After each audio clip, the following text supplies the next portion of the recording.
Hoje nós vamos refletir no menor salmo da Bíblia. Vamos ler juntos o salmo de número 117. Você pode abrir a sua Bíblia, mas o salmo também estará aqui em nossa tela.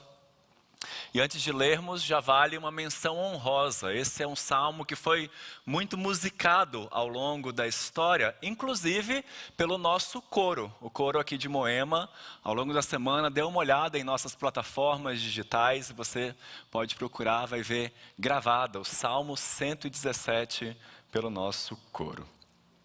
Vamos ler todos juntos? Quero ler com você o Salmo de número 117, são apenas 2 versículos e a palavra do Senhor nos diz o seguinte: Louvai ao Senhor, vós todos os gentios, louvai-o todos os povos, porque muito grande é a sua misericórdia para conosco, e a fidelidade do Senhor subsiste para sempre. Aleluia. Vamos orar? Ó Deus, com a tua palavra aberta, lida diante de nós, pedimos que nesse momento o teu Espírito Santo continue falando poderosamente ao nosso coração. Venha nos ensinar as verdades da tua palavra, aquilo que nós precisamos aprender, aquilo que nós precisamos aplicar, que assim sejamos edificados por ti aqui nessa noite. É o que nós pedimos em nome de Jesus. Amém. No mundo da culinária, uma das grandes dicas para quem gosta de cozinhar é fazer o seu próprio caldo. O que é um caldo? Caldo geralmente é aquele pacotinho, aquele pozinho ou aquele cubo que você compra no supermercado para dar um pouquinho mais de sabor, né, nas suas sopas, nas suas carnes. E ele geralmente, quando você compra no supermercado, é cheio de ingredientes que você não faz ideia do que aquilo significa. Mas a versão caseira desses caldos, além de muito mais saudáveis, podem trazer muito mais sabor também para as suas refeições, para as suas preparações. E como é que você faz esse caldo? Você pode pegar o que você tiver de natural na sua geladeira, qualquer legume, qualquer talos de verduras, algum pedaço de carne que acabou sobrando. Refoga tudo isso numa panela, cobre de água e então deixa aquilo dali ferver durante mais ou menos uns 20 minutos. Acabou de ferver, você coa e esse caldo que sobrou, você então pode usar para fazer sopas, cremes, enfim, o que você precisar aí para conseguir então trazer um pouco mais de sabor aí para as suas refeições. Mas, meus irmãos, nós sabemos que nem todos nós conseguimos usar tudo aquilo que a gente faz de caldo de uma vez só, na hora que a gente prepara. Então tem muita gente que congela, tem muita gente que deixa na geladeira para ir usando durante a semana. E se você tiver uma geladeira do tamanho da minha, provavelmente não cabe caldo ali.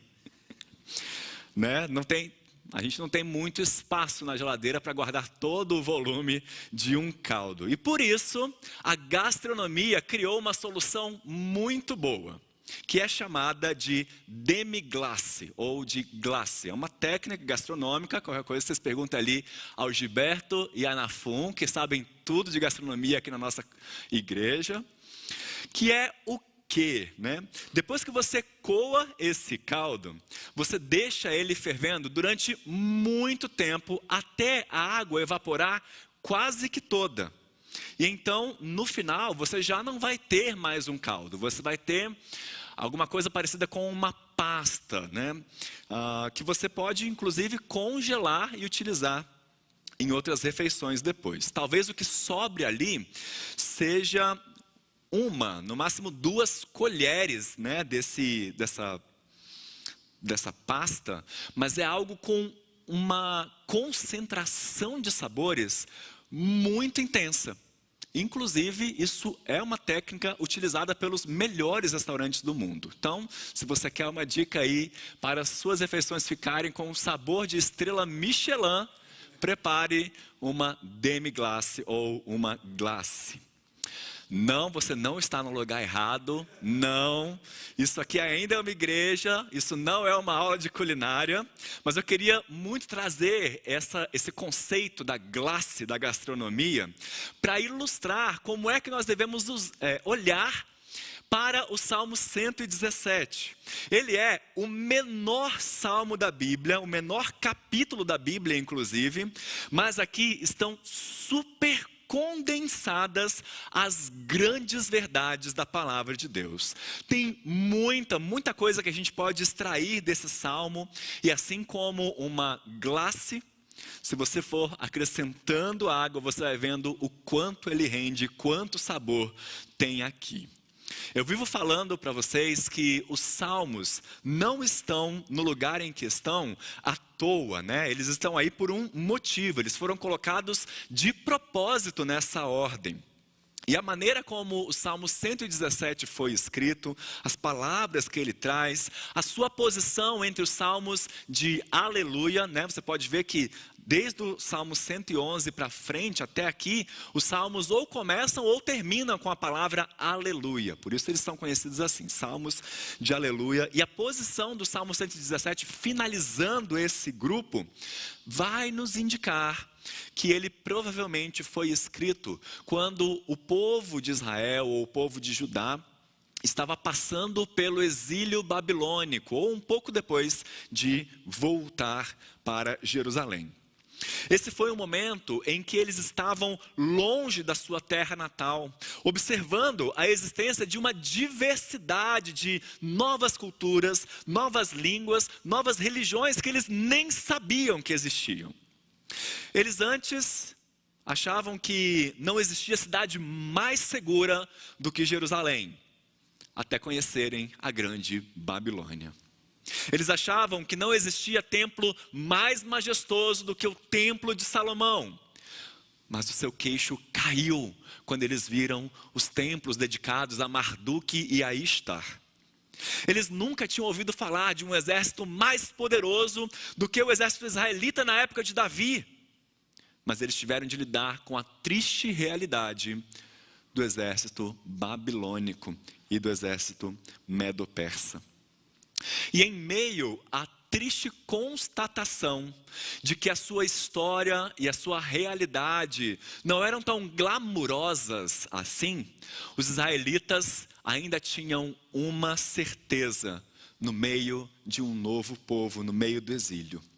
Yahvé, o Senhor, é o único Deus, e não valia a pena adorar outros deuses, porque, embora parecesse assim, nesses dias sombrios do exílio, os deuses das nações pagãs não estavam realmente no poder. E é isso que leva o salmista a fazer um grande convite no versículo 1. Louvai ao Senhor, aleluia, Vé. O Senhor, ou melhor, o Salmo já inicia lembrando quem é esse Deus soberano sobre todas as coisas, o Deus a quem eles pertenciam. Ele é o Senhor. Sempre que a palavra Senhor aparecer em letras maiúsculas na sua Bíblia, como é esse caso aqui, ali está o nome pessoal de Deus. O Deus Yahvé, o Deus que se revelou a Moisés e que firmou uma aliança com o seu povo. E é muito importante nós trazermos a memória ao lermos esse salmo, porque embora a palavra aliança não apareça em nenhum momento aqui, esse é com certeza, definitivamente, um dos grandes temas desse salmo, um dos grandes temas que vai ser desenvolvido. Então, ao começar já citando o Senhor, o salmista quer que o povo se lembre que Ele é o Deus que firma uma aliança conosco. E por Ele firmar essa aliança, mesmo que nós estejamos no exílio, essa aliança não foi desfeita, ela permanece intacta. Mas note que interessante, esse primeiro convite é direcionado não para o povo israelita, mas para todos os gentios. Parece que há uma certa reviravolta aqui nesse salmo, porque ele chama Deus de Yahvé e implicitamente faz uma alusão à aliança lá no Monte Sinai. E nós devemos lembrar que essa aliança foi feita com um povo específico, o povo de Israel. Vocês serão a minha propriedade particular, eu demonstrarei a minha misericórdia a vocês. O que leva então o salmista a convidar agora os gentios a louvarem ao Senhor? O que leva ele a perceber que todos os que não eram israelitas também precisavam se alegrar em Deus? A resposta é um entendimento correto da sua missão, um entendimento correto do seu propósito. Vejam, a Bíblia vai nos mostrar já no Antigo Testamento que o povo de Israel tinha uma dupla missão a seguir, a cumprir. Para nos ajudar aqui, eu vou usar um termo da física, não sei se vai ajudar ou atrapalhar, mas vamos tentar, né? Um termo da física, então, a primeira missão que o povo de Israel deveria cumprir era uma missão centrípeta. Uma força centrípeta é aquela que atrai as coisas para o centro. Então, nesse sentido, o povo de Israel deveria viver de tal forma que eles fossem um povo diferente de todos. Um povo que fosse marcado pela justiça, pela preocupação com o próximo, pelo cuidado, pelo relacionamento pessoal com o Deus verdadeiro. Esse era, inclusive, um dos objetivos da lei. Deus dá a lei para eles, para que Israel pudesse se diferenciar dos povos que viviam ao seu redor, para que eles vivessem da forma mais parecida possível com Adão e Eva antes deles pecarem. E quanto mais isso acontecesse, mais aquele povo seria como um imã. Eles atrairiam pessoas de outros povos que reconheceriam o Senhor como o Deus verdadeiro, o Deus criador, o Deus justo que está agindo para restaurar os efeitos catastróficos do pecado. Eles seriam abençoados por Deus e os povos reconheceriam isso e iriam querer fazer parte dessa aliança também. É nesse sentido então que o povo tinha uma missão centrípeta. Eles deveriam atrair outros povos para adorarem ao Senhor e viver de forma transformadora numa aliança com o nosso Deus. Mas Deus deu a Israel também uma missão centrífuga. Na física, a força centrífuga é aquela que afasta as coisas do centro, empurra o objeto para fora. Nesse sentido, o povo deveria se espalhar, deveria levar a mensagem de Deus, levar a proposta da aliança aos outros povos. Não obrigar os outros povos, não forçar as outras nações, mas convidá-los a participar, a desfrutar das bênçãos de Deus e experimentar a felicidade de viver uma vida cumprindo o propósito para o qual o ser humano foi criado, que é glorificar a Deus e desfrutar dele para sempre. E nós sabemos, meus irmãos, que essas duas missões não foram cumpridas de forma efetiva, porque Israel não viveu conforme a aliança, não viveu conforme a lei de Deus, eles quebraram, essa aliança, e muito menos quiseram levar a mensagem de redenção às outras nações. Basta você se lembrar do exemplo do profeta Jonas, que resistiu até o último momento levar a palavra do Senhor a Nínive. Mas o Salmo 117 nos mostra que talvez ali no exílio e após o exílio, algo aconteceu para que essa falha na missão de Israel de alguma forma mudasse, pelo menos mudasse um pouco.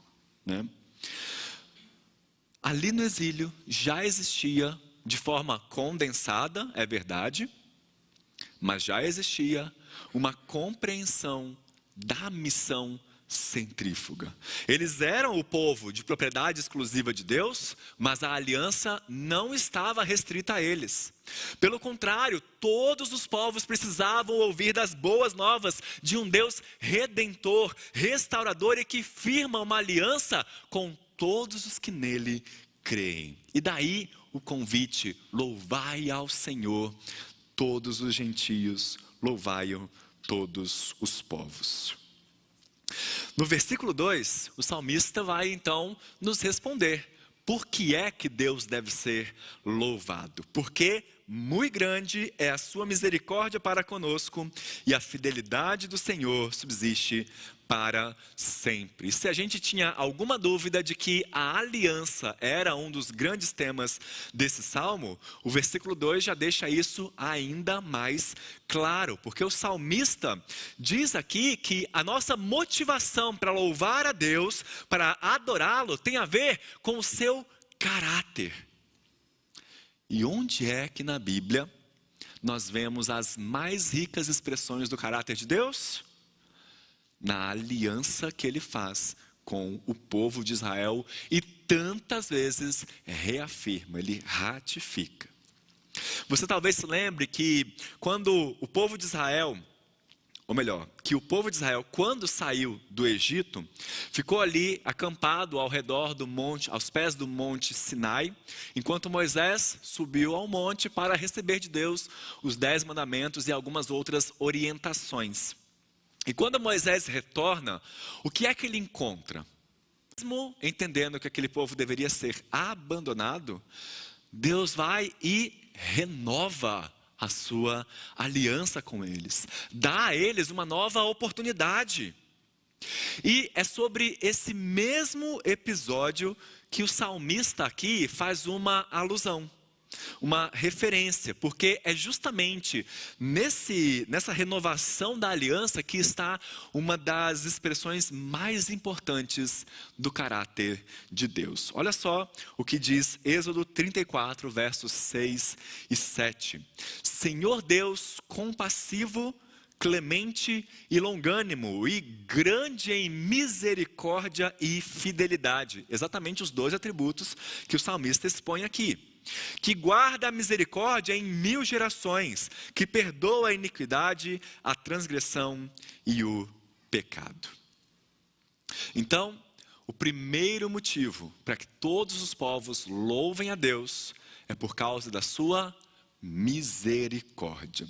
E a palavra utilizada aqui para misericórdia é um pouco difícil de ser traduzida no hebraico. Isso porque, para nós que falamos dela em português, o seu significado está muito ligado até a uma questão poética, né? A gente já fala aqui várias vezes que ter misericórdia é você colocar o seu coração na miséria do outro.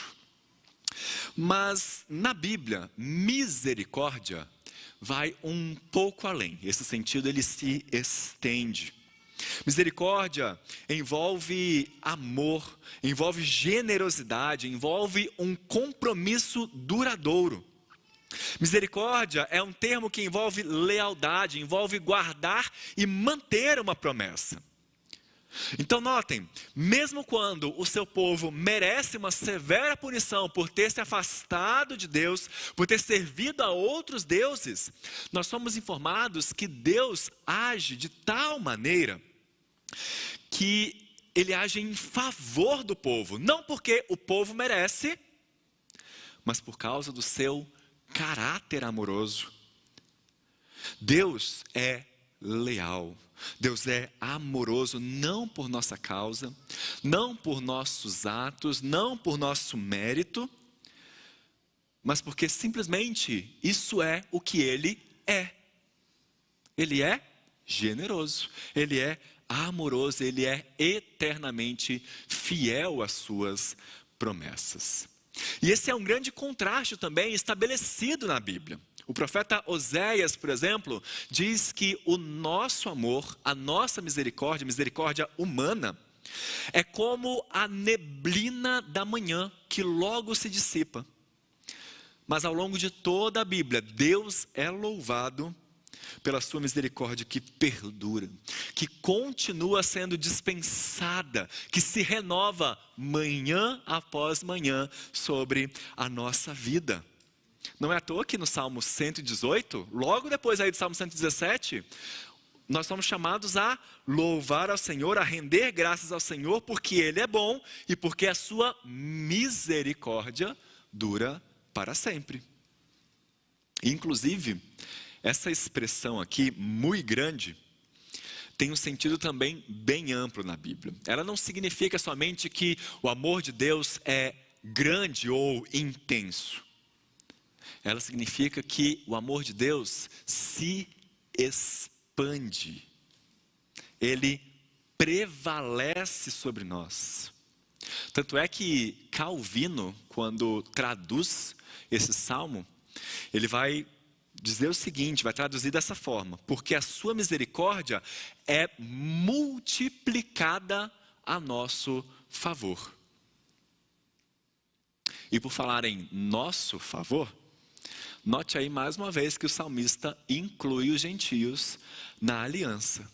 Ele sabe que o amor de Deus não está circunscrito apenas ao povo de Israel, mas sobre todos os povos. Muito grande é a sua misericórdia para conosco.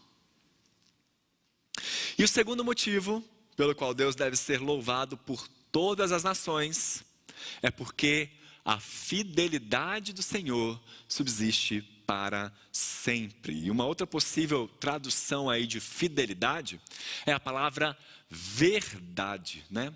Em hebraico, esse é um termo que está relacionado a uma expressão muito comum do nosso vocabulário evangélico, que é a palavra amém.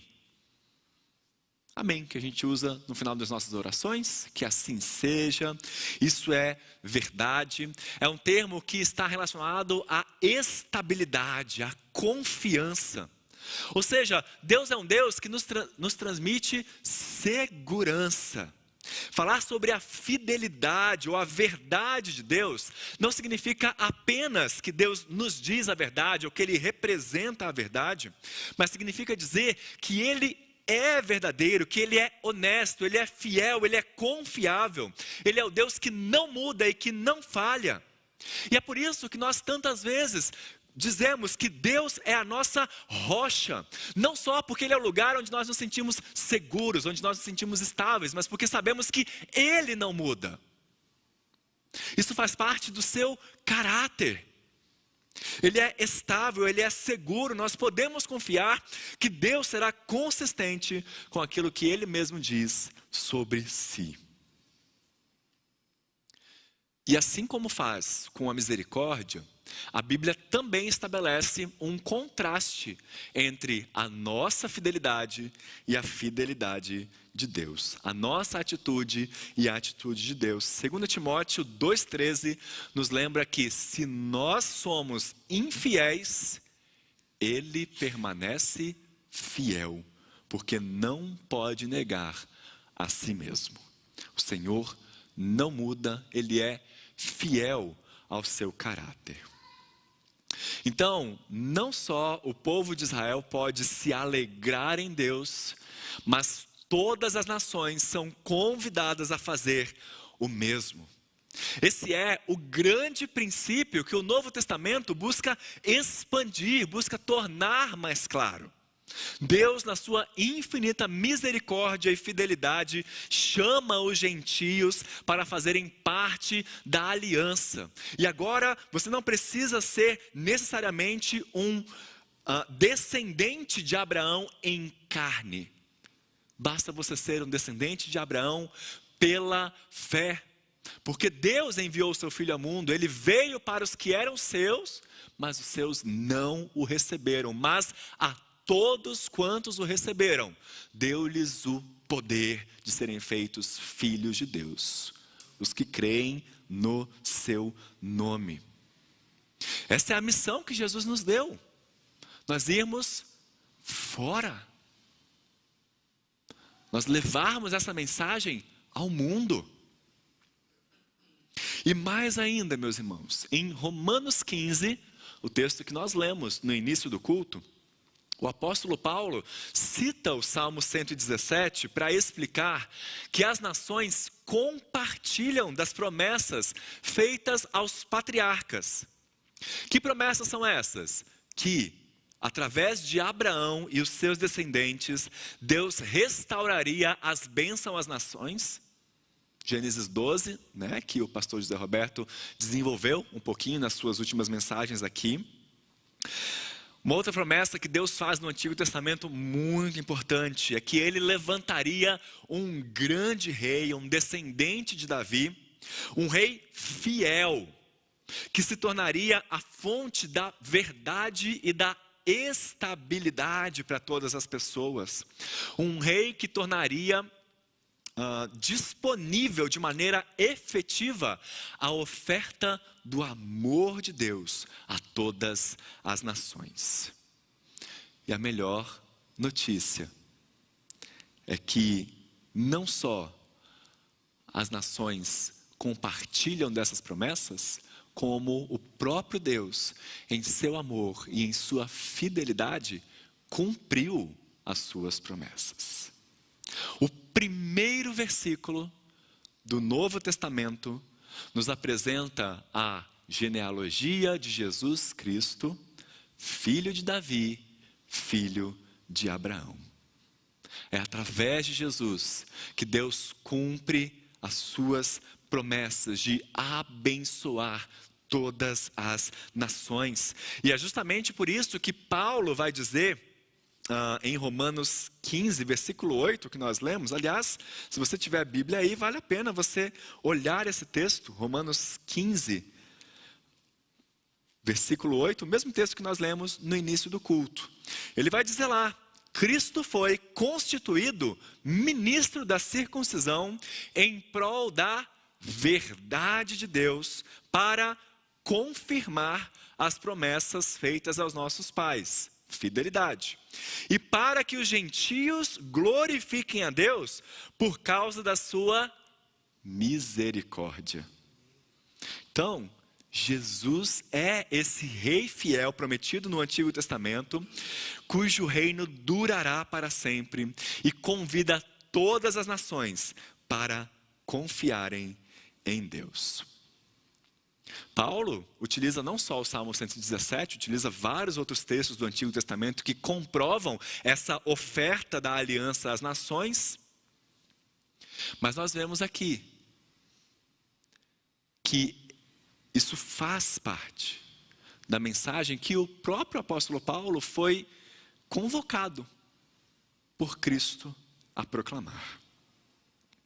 O que nós vemos então, meus irmãos, é que o Salmo 117 é um grande convite, mas é um convite direcionado.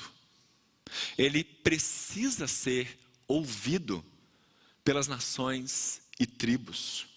E para que ele seja ouvido, Deus convoca o seu povo para sair da limitação das suas paredes. Notem mais uma vez que nós, Igreja do Senhor, temos também uma missão centrípeta e uma missão centrífuga. Ao longo dos Salmos, nós somos chamados a nos reunirmos na companhia dos justos, na congregação dos santos, na assembleia do povo do Senhor, porque aqui nós declaramos os seus grandes feitos sobre nós, aqui nós o louvamos pela sua redenção, aqui nós somos alimentados pela sua palavra e fortalecidos pelo seu Espírito. Tanto é assim que lá em Romanos 15, mais uma vez, antes de citar o Salmo 117, qual é o grande princípio que Paulo escreve?